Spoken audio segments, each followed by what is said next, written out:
عداوت مجھ سے کیوں اتنی، میں تو قرآن کا داعی ہوں، رسول اللہ کا وارث، صحابہ کا سپاہی ہوں۔ حمد و ثنا، خوبیاں اللہ وحدہ لا شریک کے لیے ہیں، جو اکیلا تنہا اس ساری کائنات کا خالق اور مالک ہے، جو اول سے ہے اور آخر تک رہے گا۔ اس دنیا میں ہر چیز اللہ وحدہ لا شریک کی تعریف اور اس کی حمد و ثنا کرتی ہے۔ وہی اکیلا خالق ہے، ہم سارے اللہ رب العالمین کے محتاج ہیں، وہ کسی کا محتاج نہیں ہے۔ آسمانوں اور زمینوں، ہواؤں، سمندروں کا مالک ہے۔ وہ ذات ہے کہ جو زمین میں دانہ ڈالنے کے بعد اس سے تناور پیدا کرنے والی ذات ہے۔ جناب نبی کریم محمد الرسول اللہ صلی اللہ علیہ وسلم پر درود و سلام نازل ہو۔ آپ آخری نبی اور آخری رسول ہیں، آپ کے بعد کوئی نبی اور کوئی رسول نہیں آنے والا۔ آپ علیہ الصلاۃ والسلام کی شریعت مکمل ہو چکی ہے، وحی کا دروازہ قیامت تک کے لیے بند ہو چکا ہے۔ حمد و ثنا کے بعد آپ علیہ الصلاۃ والسلام کے صحابہ، تابعین اور تبع تابعین اور ائمہ سلف پر اللہ رب العالمین کی رحمت نازل ہو، جنہوں نے رب کائنات محمد عربی صلی اللہ علیہ وسلم کا فرمان ہم تک پہنچایا اور اس کے لیے بے شمار تکلیفوں کا سامنا کیا، بے شمار پریشانیوں کا سامنا کیا۔ ان تمام چیزوں کے باوجود انہوں نے آپ علیہ الصلاۃ والسلام کا اسوہ اور طریقہ ہم تک پہنچایا۔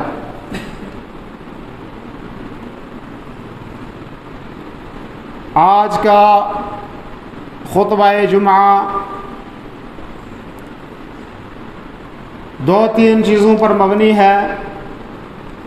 اور مجھے ایسا نہیں لگتا ہے کہ آپ نے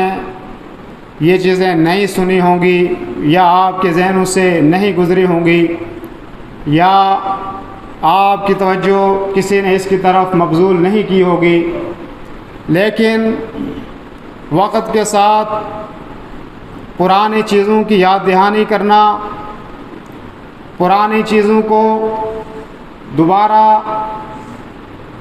لوگوں کے سامنے رکھنا اور نصیحت کے پہلو کو بار بار اجاگر کرنا، یہ نفع کا باعث ہے اور فائدے کا باعث ہے۔ ہم اور آپ جس مسجد میں بیٹھے ہیں یا جس منہج اور اصول کو لے کے آج ہم اس جگہ پہ جمع ہوئے ہیں، وہ ہمارے لیے انتہائی ضروری ہے، اور صرف ہمارے لیے ضروری نہیں ہے بلکہ اس دنیا میں ہر وہ انسان، ہر وہ آدمی جو قرآن و سنت کو مانتا ہو اور قرآن و سنت کو اپنے لیے اسوہ اور نمونہ سمجھتا ہو، اس کے لیے ضروری ہے کہ وہ اپنے عقیدے کی اصلاح کرے اور کتاب و سنت کو اپنے دل اور دماغ سے قبول بھی کرے اور لوگوں کو اس کی تبلیغ بھی کرے۔ شاید لوگ یہ سمجھتے ہوں گے کہ اس عقیدے کی بنیاد کو یا اس عقیدے کے باب کو یہ لوگ اتنے زیادہ کیوں اجاگر کرتے ہیں یا اس پہ اتنا زور کیوں دیتے ہیں؟ علوم اور مسائل تو اس کے بغیر بھی بہت سارے ہیں، لیکن ہماری جو کوشش اور آپ علیہ الصلاۃ والسلام کی جو محنت تھی یا انبیاء علیہ الصلاۃ والسلام کو جو طریقہ اور نمونہ تھا وہ صرف اور صرف اس عقیدے کی بنیاد کے اوپر قائم تھا۔ آج اس سرزمین پر یا اس کے علاوہ کسی اور سرزمین پر اگر کسی سے ہمارا اختلاف یا کسی کے ساتھ ہمارا کوئی جھگڑا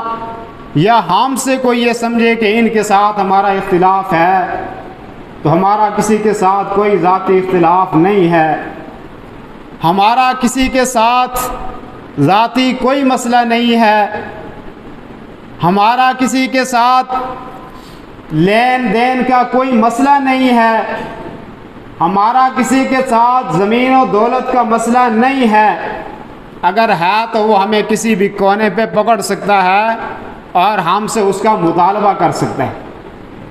لیکن اس زمین پر ہمارا اختلاف لوگوں سے وہی ہے جو آدم علیہ الصلاۃ والسلام سے لے کر پیغمبر اعظم جناب نبی کریم محمد الرسول اللہ صلی اللہ علیہ وسلم تک تھا۔ ہمارا اختلاف بھی یہی ہے کہ لوگوں، دنیا میں جو آخری چیز رسول کائنات ہمارے لیے چھوڑ کے گئے ہیں ہم نے اس کو پکڑنا ہے، اور وہ دونوں چیزیں ایک ہے اللہ کا کلام جس میں کوئی شک نہیں ہے، جس میں کوئی اختلاف نہیں ہے۔ اس زمین کے ہر کونے سے جو مسلمان کلمہ لا الہ الا اللہ پڑھتا ہے وہ کہتا ہے ہمیں قرآن میں کوئی اختلاف نہیں ہے۔ پھر جھگڑا کس بات کا ہے؟ پھر اختلاف کس چیز کا ہے؟ پھر ہم ایک جگہ مل بیٹھتے کیوں نہیں ہیں؟ پھر ہماری راہیں جدا جدا کیوں ہیں؟ پھر ہماری مساجد الگ الگ کیوں ہیں؟ پھر ہمارے امام الگ الگ کیوں ہیں؟ پھر ہمارے نماز پڑھنے کے طریقے جدا جدا کیوں ہیں؟ پھر ہمارے ہر مسئلے میں اختلاف کیوں ہے؟ اگر ہمارا اور آپ علیہ الصلاۃ والسلام نے یہی کہا تھا اور قرآن نے یہ کہا تھا کہ اے نبی صلی اللہ علیہ وسلم آپ کہہ دیجئے ان اہل کتاب سے بھی، قل یا اہل الکتاب، اے پیغمبر اعظم آپ اہل کتاب سے کہو، یہود و نصارہ سے کہو اور دوسرے لوگوں سے بھی کہو کہ تعالوا، آؤ ایسی بات کی طرف، ایسے کلمے کی طرف کہ جو ہمارے اور تمہارے درمیان یکساں ہے، جس کو تم بھی مانتے ہو کہ اللہ ایک ہے اور ہم بھی کہتے ہیں اللہ ایک ہے۔ وہ جھگڑا اس وقت بھی آپ علیہ الصلاۃ والسلام کے دور میں تھا، آپ علیہ الصلاۃ والسلام سے پہلے بھی تھا، اور آج ہم اس جگہ پہ جمع ہوئے ہیں، ہمارا بھی لوگوں سے یہی اختلاف ہے کہ لوگوں اگر تم کہتے ہو کہ اللہ کا کلام آخری کلام ہے، اللہ کی کتاب آخری کتاب ہے، اللہ کا فرمان آخری فرمان ہے، اور اگر تم یہ کہتے ہو کہ اللہ نے یہ ذمہ داری اٹھائی ہے کہ انا نحن نزلنا الذکر وانا لہ لحافظون، کہ یہ قرآن ہم نے نازل کیا، ہم اس کی حفاظت کریں گے، تو پھر تم اس کو مانتے کیوں نہیں ہو؟ پھر تم اس کو قبول کیوں نہیں کرتے ہو؟ پھر تم اس میں اختلاف کیوں کرتے ہو؟ تم اس کی رائیں جدا کیوں کرتے ہو؟ تم اس کے معنی اور مفہوم کو اس طریقے سے کیوں نہیں سمجھتے ہو کہ جیسے آپ اور آپ کے صحابہ نے سمجھا؟ تو میں یہ عرض کر رہا تھا کہ عقیدہ ہمارے لیے اس لیے ضروری ہے کہ اس کے بغیر سارے کے سارے عمل، ساری عبادتیں کسی چیز کے قابل نہیں ہیں۔ علوم تو بہت سارے ہیں، دنیا کے علوم بھی، اور ان تمام علوم میں اگر کوئی سب سے زیادہ علم جس کی اہمیت ہے تو وہ شرعی علم کی، اور شرعی علم میں سب سے زیادہ اگر کسی علم کی ضرورت ہے تو وہ عقیدے کے علم کی ضرورت ہے. اور عقیدہ یہ ہے کہ جس کے اوپر آپ چلتے ہیں، جس سے آپ کو یہ پتہ چلتا ہے کہ مجھے اپنی زندگی میں کیا کرنا ہے اور کس کو لے کے ساتھ چلنا ہے اور کس کی بات میرے لیے حجت ہو سکتی ہے. اور اگر میرے دوستوں اور بزرگوں کوئی آدمی حج بھی کرتا ہے، کوئی آدمی رات کو نفلی نمازیں بھی پڑھتا ہے، کوئی آدمی صدقہ و خیرات بھی کرتا ہے، جتنے نیکی کے دروازے ہیں ان تمام کو اس نے کھول کے رکھا ہے، لیکن نماز پڑھنے کے ساتھ وہ کہتا ہے رب کے ساتھ کوئی دوسرا بھی شریک ہے، رب کے ساتھ کوئی دوسرا بھی مددگار ہے، رب کے ساتھ حاجت روائی کرنے والا کوئی دوسرا بھی ہے. جیسے رب کی صفات ہیں ایسے انسانوں میں بھی صفات موجود ہیں. تو پھر کیا فائدہ اس عبادت کا، اس نماز کا؟ آپ علیہ الصلوۃ والسلام نے مکی دور میں یا مکہ کی سرزمین پہ لوگوں کے ساتھ جو محنت کی وہ نماز کی محنت نہیں تھی، وہ روزے کی محنت نہیں تھی، وہ حج کی محنت نہیں تھی، وہ زکوٰۃ کا فلسفہ سمجھانے کی محنت نہیں تھی. وہ صرف اتنی تھی لوگوں کیا دو قولوا لا الہ الا اللہ تفلحون، کہ لوگوں لا الہ الا اللہ کہہ دو کامیاب ہو جاؤ گے. صرف یہ ایک محنت تھی. آپ علیہ الصلوۃ والسلام کے دور میں ایک صحابی آتے ہیں، کہتے ہیں اگر کسی نے کلمہ لا الہ الا اللہ پڑھ لیا ہے اور اس کے ساتھ وہ گناہ بھی کرتا ہے، چوری بھی کرتا ہے، زنا بھی کرتا ہے، پھر بھی اس کی بخشش ہو سکتی ہے، اس کی مغفرت ہو سکتی ہے. آپ علیہ الصلوۃ والسلام نے فرمایا ہو سکتی ہے اگر وہ رب کے ساتھ کسی کو شریک نہ سمجھے، رب کے ساتھ کسی اور کو اس کے برابر نہ ٹھہرائے، جیسے رب کا قانون ہے اس کے برابر کسی اور کو نہ مانے. تو فرمایا ہو سکتی ہے اس کی. صحابی رسول بار بار پوچھتے ہیں وَإِن زَنَا وَإِن سَرَقَ یا رسول اللہ، زنا اور چوری بہت بڑا گناہ ہے اور سزا بھی زنا کی بھی بہت بری ہے اور چوری کی سزا بھی بہت بری. تو کہا پھر بھی، اللہ کے نبی صلی اللہ علیہ وسلم فرمایا پھر بھی، لیکن اگر تم نے رب کے ساتھ اور رب کو سب سے زیادہ ناگوار، خالق کائنات کو، مالک عرش عظیم کو، اس زمین پر اگر سب سے بری کوئی چیز ہے تو وہ یہ ہے کہ اس کے ساتھ کسی دوسرے کو شریک ٹھہرایا جائے، اس کے ساتھ کسی دوسرے کو نفع اور نقصان کا مالک ٹھہرایا جائے. تو میں یہ عرض کر رہا تھا کہ ہمارا اختلاف اس دنیا والوں سے کوئی نہیں ہے، صرف ایک اختلاف ہے، جس کتاب کو تم بھی پڑھتے ہو، جس رسول کو تم بھی مانتے ہو، ہم کہتے ہیں اسی کی طرف آ جاؤ. اور جس کو رسول صلی اللہ علیہ وسلم کے صحابہ جس چیز کو مان کے رضی اللہ عنہ و رضوا عنہ کا لقب پا لیا، ہمیں کس چیز کی مشکل؟ حضرت ابو بکر نے قرآن کو مانا، رسول کائنات کی سنت کو مانا اور کائنات کا سب سے افضل انسان قرار پایا. پیغمبر اعظم کے ساتھ کے بعد سب سے افضل کوئی روئے زمین پر تھا تو وہ کون تھا؟ ابو بکر صدیق. اس نے کس کو مانا تھا؟ اس نے کس کو اپنا پیر و مرشد مانا تھا؟ اس نے کس کا کلمہ پڑھا تھا؟ اس نے تو یہی کہا تھا کہ اللہ کے رسول ایک تو ہے اور ایک میرا اور تیرا رب ہے، اس کے علاوہ کوئی نہیں. کائنات کا سب سے افضل انسان قرار پایا. اور جب صحابہ کی فضیلت کی بات آئی تو کہا کہ کوئی ایسا بھی ہے کہ جس کی نیکیاں آسمان کے ستاروں کے برابر ہوں؟ تو کہا وہ عمر ہے. کہا این حسنات ابی بکر، ابو بکر کی نیکیاں کدھر ہیں؟ پھر کہا تم ابو بکر کی نیکیوں کو آسمان کے ستاروں کو پیمانہ بناتے ہو، اور ان کی نیکیاں تو اتنی زیادہ ہیں کہ جس کو شمار میں نہیں لایا جا سکتا، جس کو بیان نہیں کیا جا سکتا. اور کہا ان کی ایک رات جو رسول کائنات صلی اللہ علیہ وسلم کے ساتھ غار میں گزری اس کا مقابلہ روئے زمین کے سارے انسان نہیں کر سکتے. پھر ابو بکر نے کس کی تقلید کی؟ ابو بکر نے کس کو مانا تھا؟ کس کا کلمہ اس نے پڑھا تھا کہ وہ دنیا کا سب سے افضل انسان قرار پایا اور رسول کریم صلی اللہ علیہ وسلم کے پہلو میں دفن ہوا اور قیامت تک اس کا ذکر خیر باقی رہے گا. لیکن اگر ابو بکر قرآن و سنت کو ماننے کے بعد جنت میں جا سکتا ہے، عمر فاروق رضی اللہ عنہ جا سکتا ہے، عثمان غنی رضی اللہ عنہ جا سکتا ہے، اور جو پیغمبر اعظم علیہ الصلوۃ والسلام سے ایسے خطاب و لقب جن کو ملتے ہیں اور کہتے ہیں آج کے بعد کوئی بھی نیکی نہ کرو تب بھی آپ کے لیے جنت. انہوں نے جو کیا اللہ کے لیے اور اس کے رسول کے لیے، کوئی تیسری چیز نہیں تھی، کوئی تیسری چیز ان کے دور میں تھی ہی نہیں. پھر حضرت علی یا آپ کے دوسرے صحابہ کو لے لیجیے، ایک ایک صحابی کو آپ پڑھتے جائیں اور سنتے جائیں. آپ علیہ الصلوۃ والسلام کا دور حدیث میں فرمایا خیر القرون قرنی ثم الذین یلونہم ثم الذین یلونہم. آپ علیہ الصلوۃ والسلام گواہی دے رہے ہیں اور میرا زمانہ سب سے بہترین زمانہ ہے، اور میرے بعد میرے صحابہ کا زمانہ سب سے بہتر زمانہ ہے، اور پھر فرمایا اس کے بعد تابعین کا زمانہ سب سے زیادہ اچھا اور بہترین زمانہ ہے. اگر وہ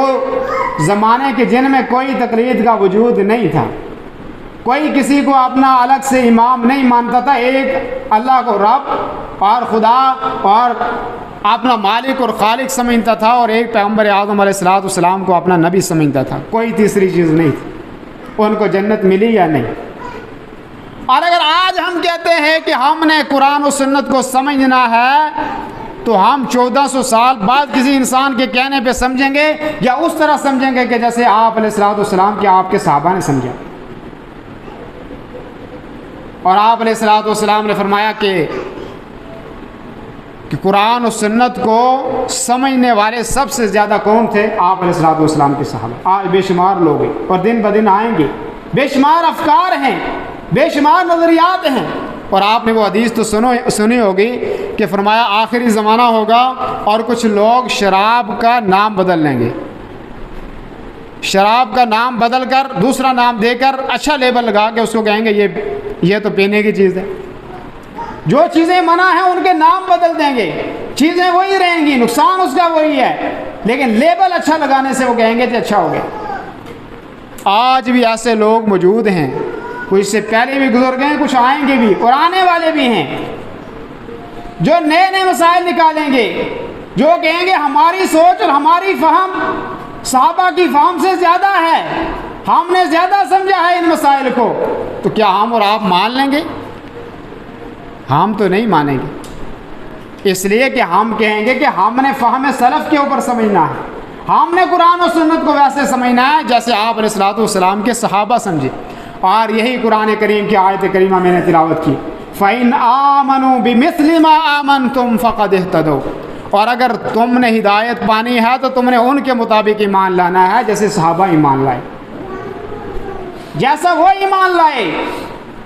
جن چیزوں کو انہوں نے مانا ویسے تم نے ماننا ہے. فَقَدِ اهْتَدَوْا، تم ہدایت پا جاؤ گے. اور اگر تم نے روگردانی کی، تم نے اس کو نہیں مانا، وَإِن تَوَلَّوْا فَإِنَّمَا هُمْ فِي شِقَاقٍ، پھر تم گمراہی کے اندر پڑ گئے، پھر تم نے نافرمانی کا ایک دروازہ کھول لیا. تو ہم نے قرآن و سنت کو سمجھنا ہے صحابہ کے عمل پر، اور وہ صحابہ ہمارے لیے حجت ہے. اور اسی لیے ہم کو کہتے ہیں کہ یہ لوگ سلفی ہیں یا اہل الحدیث ہیں یا منہج سلف کو ماننے والے. اور منہج ہوتا ہے طریقہ، راستہ، اور سلف کہتے ہیں ان لوگوں کو کہ جو لوگ اس سے پہلے گزر گئے ہیں، آباء و اجداد، نیک اور صالح لوگ. اور ہمارے آباء و اجداد مراد نہیں ہے، اس سے مراد ہے اس سے صحابہ اور تابعین اور تبع تابعین. فرمایا وہ لوگ تھے صحیح راستے کے اوپر، وہ لوگ تھے صحیح طریقے کے اوپر. اسی لیے کہا جاتا ہے ہم لوگ ماننے والے ہیں کس کو؟ منہج سلف کو. اور اسی سے ہے سلفی بھی، سلفی نہیں سلفی ہوتا ہے. کہ سلفی وہ لوگ کہ جو رسول کائنات کے صحابہ کے باتوں پر اور تابعین اور تبع تابعین کے طریقے کے اوپر چلتے ہیں. اور اس میں برائی کیا ہے؟ ہم نے تو ان لوگوں کو مانا ہے، اہل الحدیث بھی ان کو کہتے ہیں. بے شمار کتابیں اس کے اوپر لکھی گئی ہیں، میں اس کی طرف نہیں جانا چاہتا، میں صرف آپ کی توجہ اس کی طرف مبذول کرانا چاہتا ہوں کہ اس میں برائی کیا ہے، اس میں اختلاف کیا ہے، اس میں ہم نے برا کام کون سے کیا؟ ہم نے تو رسول کائنات کے صحابہ کو مانا ہے، ہم تو ان کی اتباع کرتے ہیں، اس لیے کہ اللہ نے ان کے بارے میں کہا، اللہ ان سے راضی ہو گیا، اس لیے کہ رسول نے کہا یہ بہترین لوگ ہیں، اس لیے ہم ان کی باتوں کو مانتے ہیں، اور اس لیے کہ ان کے دور میں فتنے نہیں تھے، وہ فتنوں کے شکار قرآن و سنت کے معاملات میں نہیں ہوئے، اور قرآن و سنت کو سمجھنے والے بھی زیادہ وہ تھے، تو ہم ان کے طریقے پر سمجھ کر بھلائی پا سکتے ہیں۔ جو 1400 سال اگر کوئی آج کھڑا ہو جائے کہ آج ہم نے دنیا فلسفہ ایجاد کیا ہے، اس پہ تم مان لو، یہ نئے فلسفے بہت آئے اور قیامت تک آتے رہیں گے، لیکن جس منہج کی بات میں کر رہا ہوں وہ منہج آج کا منہج نہیں ہے، اور ہمارا آج ہمارا کہنا یا ہماری سوچ اور فکر بھی یہی ہے کہ لوگوں اسی راستے پہ آ جاؤ، کامیابی اسی پہ ہے، اور کوئی کسی اہل حدیث کا یا منہج سلف کی کوئی کتاب نہیں ہے۔ لوگ کہتے ہیں بہت سے اہل حدیثوں کا کوئی خاص منہج ہے، کوئی خاص ان کی کتاب ہے، کوئی خاص ان کا نظام اور قانون ہے، کوئی کتاب ہماری نہیں ہے قرآن و سنت کے علاوہ۔ ہمارے صرف 2 ہی اصول ہیں، اور تیسرا اصول وہ ہے کہ جس کے بارے میں رب کائنات کے پیغمبر علیہ الصلوۃ والسلام نے کہا کہ علیکم بسنتی و سنت الخلفاء الراشدین، کہ تم کو میری سنت کو پکڑنا ہے اور میرے بعد میرے صحابہ کے سنت کو اپنانا۔ ہم نے بس ہمارا یہی اصول ہے، اور آپ کو وہ وقت یاد ہوگا جب لوگوں نے لکھا کہ جب ایک دفعہ عالمی کانفرنس ہوئی کہیں پہ دنیا میں، اور کہا اپنے اپنے نظام اور اپنے اپنے کتابوں کو لے کے آئیے کہ جس میں آپ تمہارے ملک کے تمہارے نظام ہیں، اور سعودی کا اس وقت کا ایک بادشاہ اپنے ہاتھ میں قرآن لے کے گیا اور چند صحیح احادیث کا مجموعہ بخاری کی شکل میں لے کے گیا، اور وہ وہاں پہ لے کے اس ٹیبل پہ رکھ دی۔ بات سچی ہے یا جھوٹی ہے، یہ تاریخ کی بات ہے، سچی بھی ہو سکتی ہے اور جھوٹی بھی ہو سکتی ہے، کیونکہ حدیث کی بات نہیں ہے، اور انہوں نے اس ٹیبل پہ رکھ دیا۔ اور بھی بہت سارے اسلامی ممالک تھے، انہوں نے کہا یہ ہمارا بھی لا ہے، ہم بھی اس کو مانتے ہیں۔ کہا تم مانتے ہو لیکن تم نے اس کو قبول نہیں کیا ہے، اگر تم مانتے ہوتے تو یہی تمہارے لیے کافی تھا، کوئی نیا قانون ایجاد کرنے کی ضرورت نہیں تھی تمہیں، اس میں سارا کچھ موجود ہے، اول سے آخر تک سب چیزیں موجود ہے، اور اس میں اسلام مکمل ہو چکا ہے، اسلام کی کوئی بات اب باقی نہیں رہی ہے، دنیا کے اعتبار سے تم نے ترقی کرنی ہے۔ اور اسی لیے عام لوگوں سے کہتے ہیں لوگوں بدعات چھوڑ دو، لوگ کہتے ہیں جی پھر آپ نے بھی مسجدیں اچھی اچھی بنا لی، آپ بھی مائک میں تقریریں کرتے ہو، آپ بھی گاڑی میں بیٹھتے ہو، وہاں ڈرائیور ہوتا ہے، ہم کہتے ہیں یہ دنیا کی بات ہے، دنیا میں تم جہاز اڑاؤ یا تم خود ہوا میں اڑ جاؤ یا کوئی اچھی سے اچھی چیز ایجاد کر لو، ہمیں کوئی اعتراض تم سے نہیں ہے، تم جو مرضی کرنا چاہو کر سکو، لیکن نظام اسلام کو تم تبدیل نہیں کر سکتے، اس لیے کہ پیغمبر نے حجۃ الوداع کے موقع پر کیا دیا تھا کہ رب نے اعلان کر دیا ہے کہ الیوم اکملت لکم دینکم واتممت علیکم نعمتی ورضیت لکم الاسلام دینا، دین مکمل ہو چکا، دین میں کمی اور زیادتی نہیں ہو، دین میں کوئی چیز باقی نہیں رہی ہے، سارے مسائل آ چکے ہیں، لیکن سمجھ کی بات ہے، کوئی اس کو اپناتا ہے یا کوئی اس میں غور و فکر کرتا ہے یا نہیں کرتا ہے۔ قرآن نے بے شمار جگہ پر کہا کہ اس میں عبرت ہے، اس میں ہدایت ہے ان لوگوں کے لیے کہ جو اس میں تدبر کرتے ہیں، جو اس کو غور و فکر کرتے ہیں، جو اس کو پڑھتے ہیں، ان کے لیے اس میں سارا کچھ موجود ہے۔ اولی الالباب قرآن نے کہا عقل والوں کے لیے اس میں سارا کچھ ہے۔ تو میں یہ عرض کر رہا تھا کہ تم اس کائنات کے سب سے عظیم لوگ ہو، تم اس کائنات کے بہترین امتی ہو، اور تم اس سرزمین پہ سب سے اچھے لوگ ہو کہ تم نے اس نمونے کو مانا ہے، اس قانون کو فالو کیا ہے، اس نظام کو فالو کیا ہے جس کو رب کائنات کے صحابہ نے فالو کیا تھا۔ آج لوگ دنیا کی رنگینیوں کو دیکھ کر، دنیا کی خوبصورتیوں کو دیکھ کر، مال و دولت کو دیکھ کر راہیں اپنی الگ کر لیتے ہیں، یا تکلیفوں کو دیکھ کر،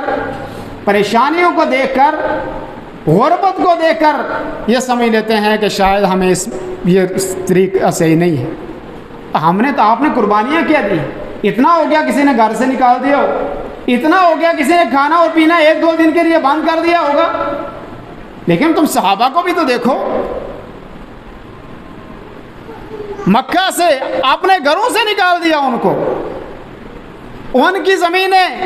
ان کے لیے تنگ ہو گئیں، ان کے مکان ان کے لیے تنگ ہو گئے، ان کی بیویاں ان سے جدا کر دی گئیں، ان کے بچے ان سے جدا کر دیے گئے، ان کی دولتوں پر قبضہ کر لیا، ان کے لیے راہیں تنگ کر دی گئیں۔ اور صرف ایک اختلاف تھا ان کے ساتھ کہ کہتے تھے رب کو مان لو، رب کو ہم بھی مانتے ہیں لیکن اس پیغمبر عظیم محمد رسول اللہ صلی اللہ علیہ وسلم کو نہیں ماننا۔ انہوں نے چھوڑ دیا۔ اور پھر آپ علیہ الصلوۃ والسلام کے بارے میں کیا کیا القاب انہوں نے نہیں گڑھے ہیں۔ ہم اور آپ سمجھتے ہیں معمولی تنگی ہو گئی، معمولی تکلیف ہو گئی، اور ہم سمجھتے ہیں بڑی کٹھن راہیں ہیں، اور یہ راہ ایسی راہ ہے کہ یہ مشکل ضرور ہے، اس میں آپ کے لیے تنگیاں ضرور ہیں، پریشانیاں ضرور ہیں،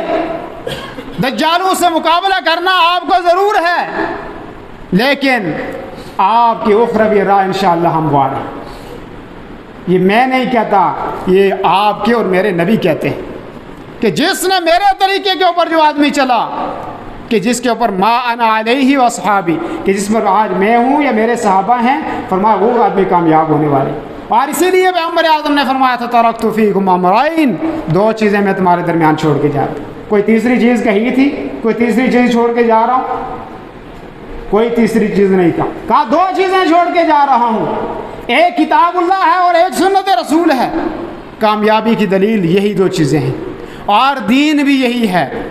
اور آج جو ہم کہتے ہیں کہ یہ منہج سلف نہیں ہے جو لوگ کر رہے ہیں، اس لیے کہ اگر منہج سلف ہوتا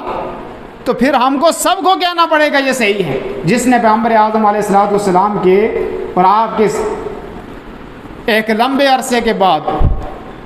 351 سن ہجری کے بعد عراق کی سرزمین کے اوپر اگر کوئی چیز ایجاد کی جس کو آج آپ ماتم کہہ لیں یا اور رونا اور پیٹنا اور چلانا کہہ لیں یا کوئی اور چیز کہہ لیں آپ اس کو، تو پھر کو آپ اس کو بھی برا بھلا نہیں کہہ سکتے، وہ بھی تو بعد میں آئی ہے۔ اس لیے ہم کہتے ہیں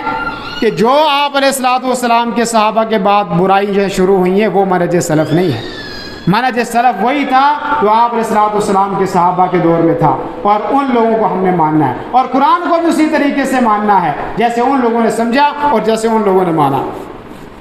دوسری بات جو میں آج کہنا چاہتا ہوں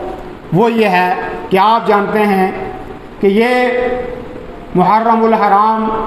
کا مہینہ ہے اور آج اس کی 9 تاریخ ہے۔ شاید لوگوں کے ذہنوں میں کچھ اختلافات یا کوئی پریشانیاں اس تعلق سے ہوں کہ لوگوں نے آپ علیہ الصلوۃ والسلام کے نواسہ حضرت حسین رضی اللہ عنہ کے ساتھ ناجائز کیا ہو، ان کے ساتھ برا بلا کہا گیا ہو، یا ان کی وجہ سے آج کوئی نئی چیز ہم ایجاد کرتے ہیں۔ اصل بات یہ ہے کہ اللہ رب العالمین نے ہر انسان کی موت اور حیات لکھ دی ہے، اور جس انسان کی موت اور زندگی جس حساب سے لکھی ہے ہمارا یہ ایمان ہے کہ وہ اسی طریقے سے ہو کر رہے گی۔ آپ علیہ الصلوۃ والسلام جبل احد کے اوپر چڑھے تو آپ علیہ الصلوۃ والسلام کے ساتھ حضرت ابوبکر صدیق، حضرت عمر فاروق اور عثمان غنی رضی اللہ عنہ تھے۔ جب وہ تھرتھرانے لگا اور کانپنے لگا تو آپ علیہ الصلوۃ والسلام نے فرمایا کیا تو نہیں جانتا کہ تیرے اوپر ایک نبی ہے اور ایک صدیق ہے اور 2 شہید ہیں؟ تو اس سے ثابت ہوتا ہے کہ آپ علیہ الصلوۃ والسلام کو جیسے حضرت ابو بکر کے بارے میں بتایا گیا کہ یہ صدیق ہے، جیسے عمر فاروق اور عثمان کی شہادت کے متعلق بتایا گیا، تو اس طریقے سے یہ فیصلہ حضرت حسین کے بارے میں بھی لکھا جا چکا تھا کہ ان کو یہ شہادت کا عظیم رتبہ مل کر رہے گا، اور ان کو اس میں کوئی اختلاف نہیں تھا۔ وہ اس کو اپنے لیے سعادت سمجھتے تھے، صحابہ شہادتوں کو اپنے لیے کامیابی کا ذریعہ سمجھتے تھے، اپنے لیے اچھائی کا ذریعہ سمجھتے تھے، ان کو اس میں کوئی اختلاف نہیں تھا۔ لیکن جو طریقہ کار ان کے ساتھ ہوا، ہمارا اہل منہج سلف کا یہی طریقہ ہے کہ وہ طریقہ صحیح نہیں تھا جو ان کے ساتھ ہوا۔ جن لوگوں نے ان کے ساتھ برا کیا وہ ہمارا طریقہ نہیں تھا، اور ان کے پہلو میں ہو کر جو آج چیزیں ہو رہی ہیں قرآن و سنت سے اس کا بھی کوئی تعلق نہیں ہے۔ آپ علیہ الصلوۃ والسلام نے محرم کی جو فضیلت بتائی ہے وہ آج سے 1400 سال پہلے تھی، اور حضرت حسین کی شہادت آپ علیہ الصلوۃ والسلام کے بعد 60 سال کے بعد، یعنی 60 سن ہجری کو ہوتی ہے، اور دین اسلام اس سے پہلے مکمل ہو چکا تھا۔ محرم کی جو فضیلتیں تھیں وہ اس سے پہلے ہو چکی تھی، اور ان فضیلتوں کے متعلق جو دو بڑی فضیلتیں ہیں، ایک یہ ہے کہ آپ علیہ الصلوۃ والسلام نے فرمایا کہ اس دن میں اللہ تبارک و تعالیٰ نے موسیٰ علیہ الصلوۃ والسلام کو فرعون سے نجات دی، اس کے ظلم اور تشدد سے۔ تو یہود کو دیکھا کہ وہ اس کی خوشی میں روزہ رکھتے تھے، تو آپ علیہ الصلوۃ والسلام نے فرمایا کہ موسیٰ علیہ السلام کو ماننے والے ہم زیادہ ہیں،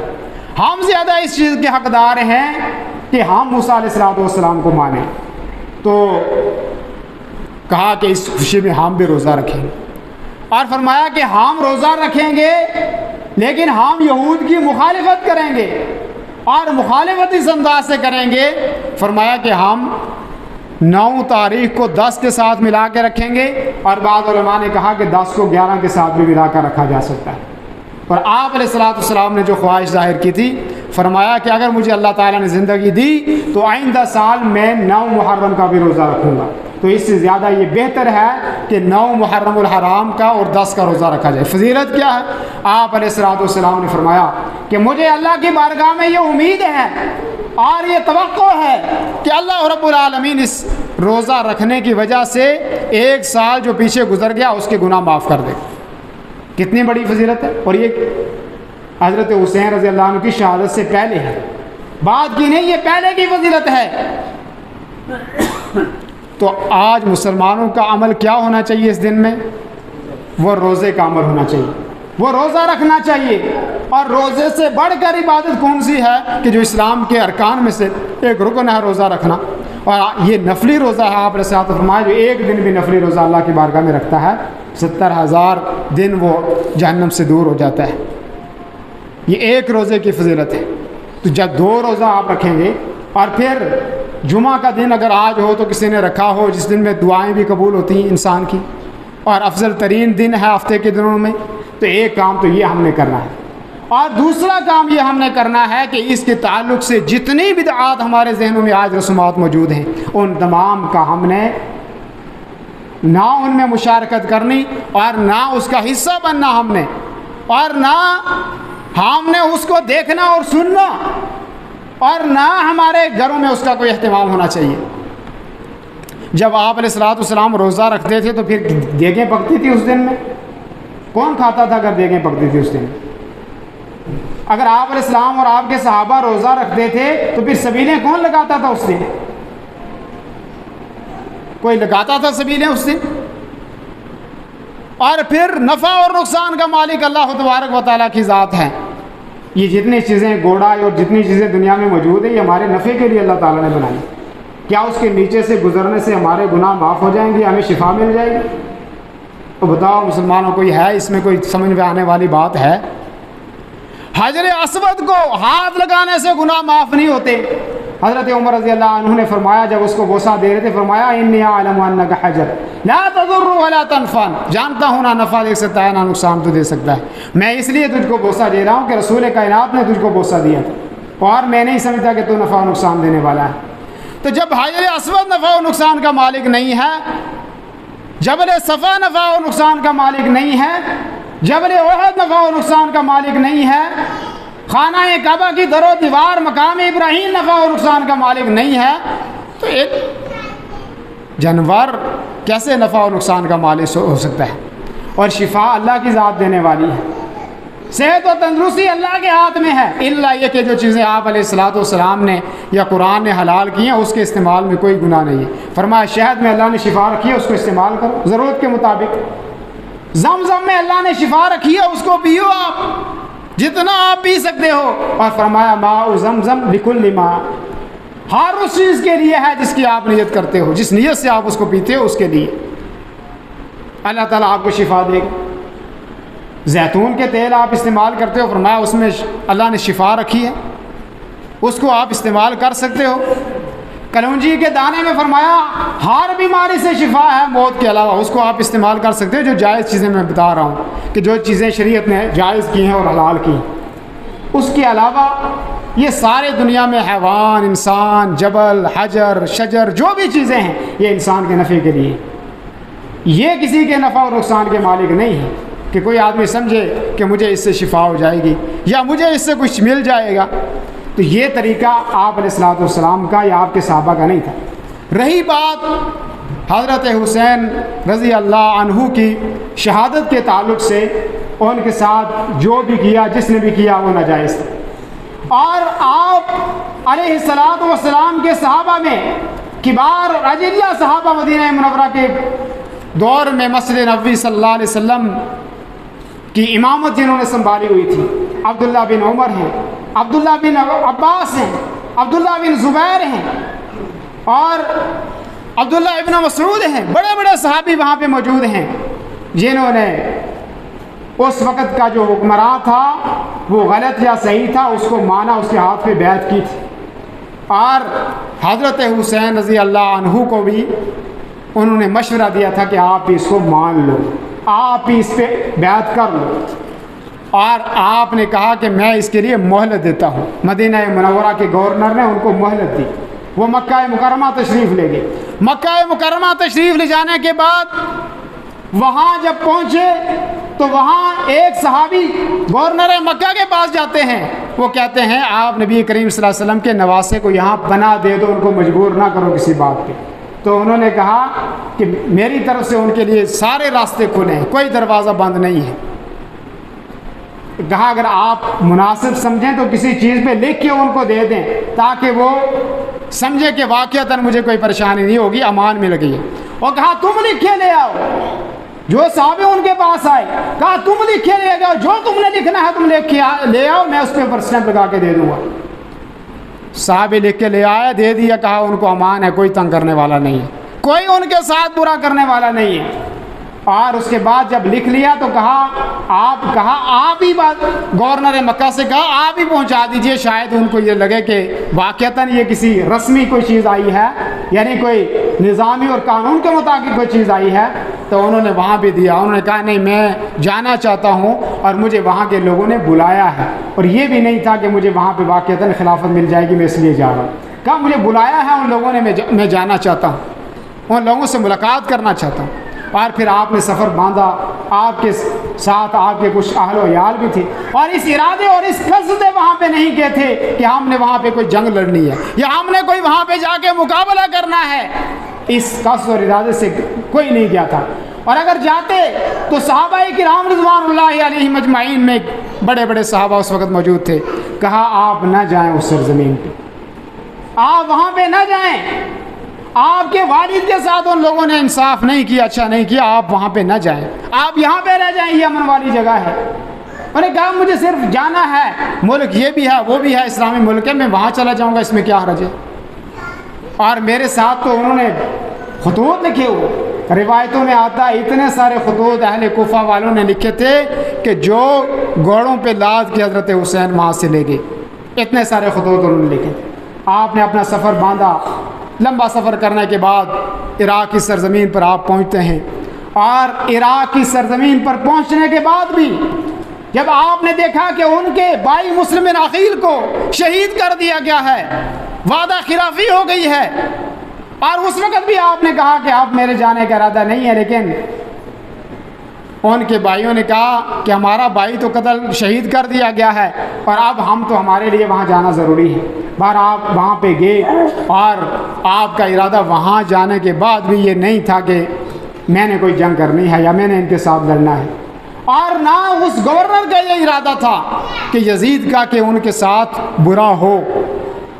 تاریخ اس چیز پر گواہ ہے، اور صرف ہماری کتابیں نہیں دوسری کتابیں بھی اس چیز پہ شاہد ہیں کہ اس نے بھی کوئی اٹل حکم نہیں دیا تھا کہ ان کے ساتھ یہ معاملہ کرنا ہے۔